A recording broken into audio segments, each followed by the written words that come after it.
عزیزان گرامی، ایمان کی طاقت وہ ہے کہ بندہ پھر اپنے آپ کو کبھی نہیں دیکھتا۔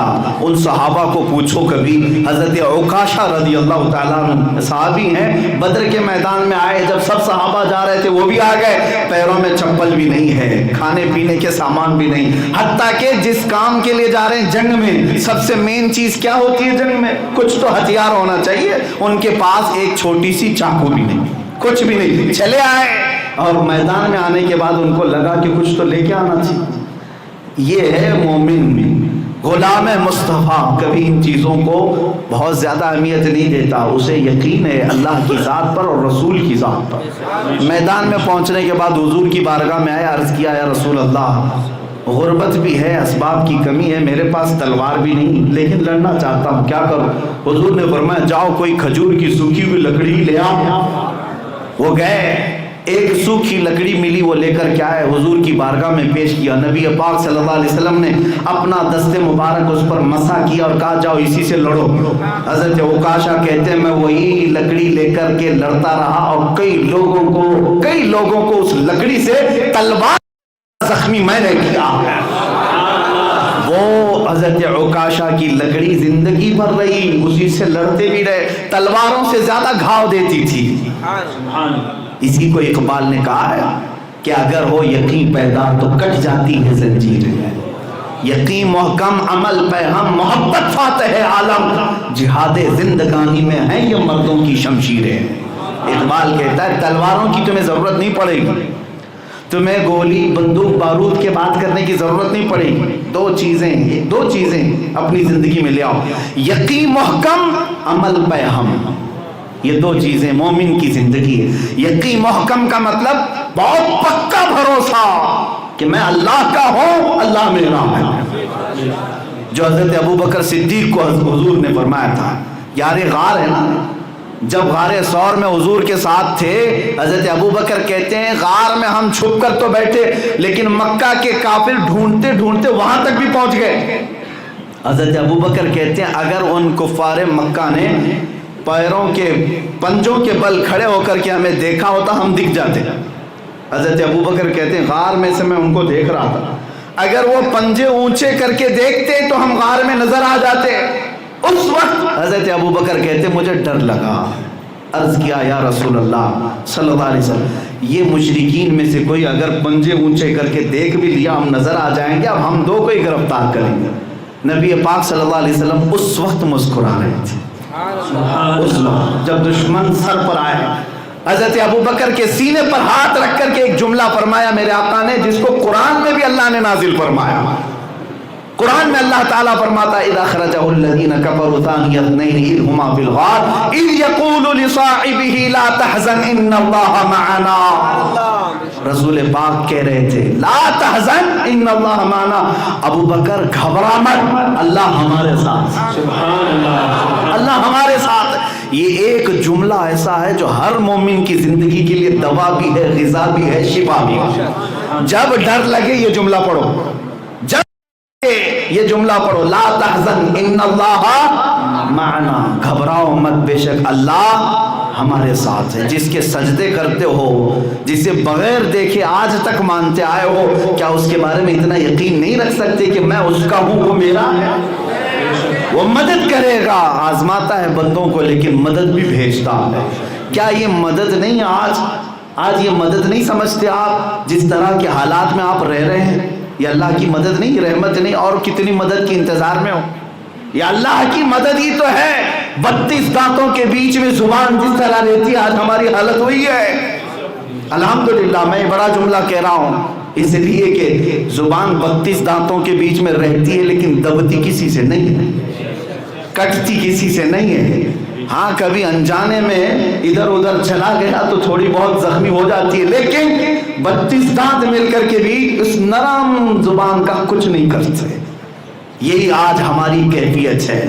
کون سا کتا ہمیں نوچ کھا گیا، یہاں پر حالات کیسے کیسے بگڑتے گئے، لیکن نہ ہماری مسجدیں، نہ ہماری معبدیں، نہ ہماری خانقاہیں کچھ زوال پذیر ہوئی نہیں۔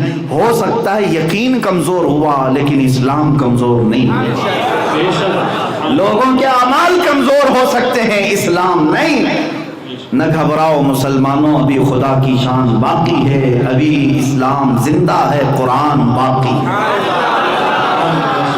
ایمان اسی کو کہتے ہیں جب یقین بھر جائے دل میں، توکل بھر جائے دل کے اندر کہ جو ہوگا وہ اللہ کی مرضی سے ہوتا ہے۔ اسی کو اعلیٰ حضرت کو پڑھو، ایمان بڑھتا جاتا ہے۔ اعلیٰ حضرت فرماتے خوف نہ رکھ رضا ذرا، تو ہے عبد مصطفیٰ۔ عبد مصطفیٰ کس کو کہتے ہیں؟ مصطفیٰ کے غلام کو، حضور کا غلام ہے، اور پھر ڈرتا کس بات کا ہے؟ کس چیز سے ڈرا سہما رہتا ہے؟ تو عبد مصطفیٰ ہے، تیرے لیے امان ہے، تیرے لیے امان ہے۔ اور ان کے برادر گرامی امام زمن اعلیٰ حضرت کے برادر گرامی حسن رضا بریلوی، وہ کہتے ہیں یہاں کے حالات تو یہاں کے، ہم حشر کے دن بھی یہ کہیں گے ڈھونڈا ہی کریں صدر قیامت کے سپاہی۔ کچھ مجرموں کو سپاہی فرشتے ڈھونڈ رہے ہوں گے، فلاں بن فلاں کہاں ہے، فلاں بن فلاں کہاں ہے؟ ہاں، تو اعلیٰ حضرت کے برادر گرامی فرماتے ہیں ڈھونڈا ہی کرے صدر قیامت کے سپاہی، وہ کس کو ملے جو تیرے دامن میں چھپا ہو، جس کو رسول اللہ نے چھپایا ہو، پھر اسے کون ڈھونڈے؟ یہ یقین پیدا کرو، یقین پیدا کرو۔ اگر تمہاری نسبتیں کامل ہیں تو جو ہونا ہے وہ مرضی مولا سے ہوگا، مرضی مولا سے ہوگا۔ اسی کا نام ایمان ہے۔ میں اخیر میں خلاصتاً چند باتیں آپ کو کہتا ہوں میرے عزیزو، اعلیٰ حضرت کا ہی حوالہ دے کر کے عرض کرتا ہوں۔ دو باتیں آپ نے بڑی پچے کی کہی ہیں، ایک ہمارے پاس دل ہے اور ایک سر ہے، یہی دو قیمتی چیزیں ہیں، دل ہے اور سر ہے۔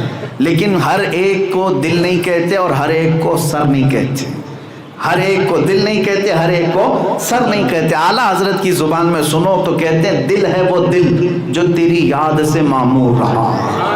یا رسول اللہ، آپ کی یاد جس دل میں بھری ہوئی ہے اسی کو دل کہا جا سکتا ہے، وہی دل ہے۔ اور جس دل کے اندر حضور نہیں ہے اس دل کے اندر کتے بستے ہیں۔ دل وہی ہے جس میں حضور کی محبت بسی ہو۔ اور اعلیٰ حضرت فرماتے ہیں سر ہے وہ سر جو تیرے نام پہ قربان ہوا۔ سر اسی کو کہتے ہیں، نہیں تو میں کہتا ہوں ایک کدو کا ٹکڑا ہے جو کندھوں کے اوپر بوجھ بنا ہوا، اور کچھ نہیں۔ سر وہ ہے جو حضور کے نام پر قربان ہونے کا عزم رکھتا ہے، وہ سر ہے۔ اور دل وہی ہے جس میں حضور کی محبت بسی ہوئی ہے۔ اب میں جو جملے کہہ رہا ہوں توجہ سے سنیں، کیسے محبت کے دعوے ہم جو کر رہے ہیں اس کو پریکٹیکل لائف میں کیسے دیکھا جائے، ہمیں محبت ہے یا نہیں حضور سے، آپ کو کیسے پتہ چلے گا؟ ہمیں حضور پاک صلی اللہ علیہ وسلم سے محبت ہے۔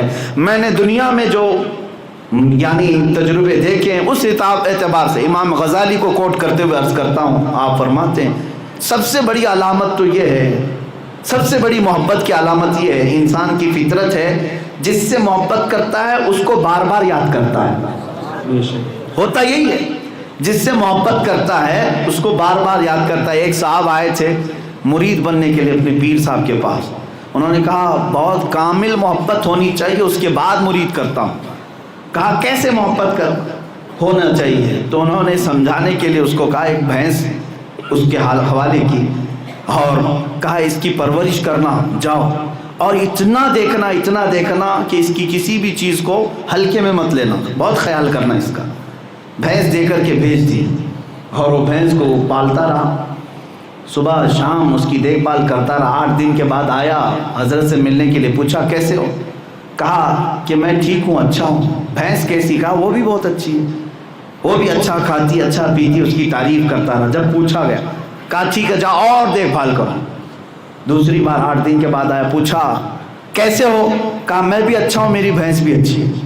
بھینس کو پوچھا ہی نہیں، پہلے ہی جواب دیا، میں بھی اچھا ہوں، میری بھینس بھی اچھی ہے، میں بھی اچھا کھا رہا ہوں، میری بھینس بھی اچھا کھا رہی ہے، بار بار یہی چیز ہے۔ کہا ٹھیک ہے اور جاؤ اور اس کی خدمت کرو، اچھے سے اس کو دیکھ بھال کرو۔ پھر چند دنوں کے بعد آیا، آپ نے پوچھا کیا حال ہے؟ کہا حضور میری بھینس بہت اچھی ہے۔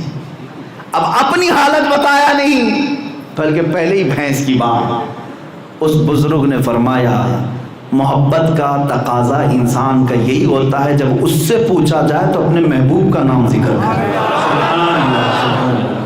یہ اگرچہ ایک مثال ہے لیکن حقیقت یہی ہے جب تمہاری خیریت پوچھی جائے تو محبوب کا نام آ جائے، یہ محبت کا تقاضا ہے۔ اسی کو تو اعلیٰ حضرت کی زندگی میں جھانچ کر کے لوگوں نے دیکھا۔ کوئی آ کر کے اعلیٰ حضرت کو ایک بار گلاب کا تحفہ پیش کیا تھا، ایک بار گلاب کا پھول تحفے میں پیش کیا تو اعلیٰ حضرت نے گلاب کو لیا اور دیکھ کر کے کہا یہ صبح کھلتا ہے شام میں مرجھا جاتا ہے، میرا گلاب تو وہ ہے جو کبھی نہیں مرجھاتا۔ اور پھر قلم اٹھایا اور لکھنا شروع کیا، سر تاب قدم ہے تن سلطان زمن پھول، لب پھول دہن پھول زکن پھول بدن پھول، واللہ جو مل جائے میرے گل کا پسینہ، مانگے نہ کبھی عطر نہ پھر چاہے دلہن پھول۔ کیا بات رضا اس چمنستان کرم کی، زہرا ہے کلی جس میں حسین و حسن پھول۔